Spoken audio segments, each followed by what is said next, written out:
శుభయోగం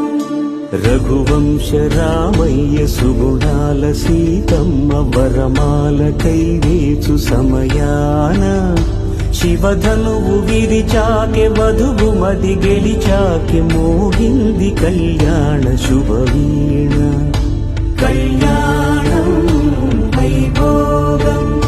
శ్రీరామచంద్రుని కళ్యాణం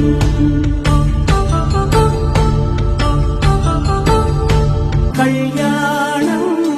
వైభోగం ఆనందరాగాల శుభయోగం రఘువంశ రామయ్య సుగుణాల సీతమ్మ వరమాల కైవేచు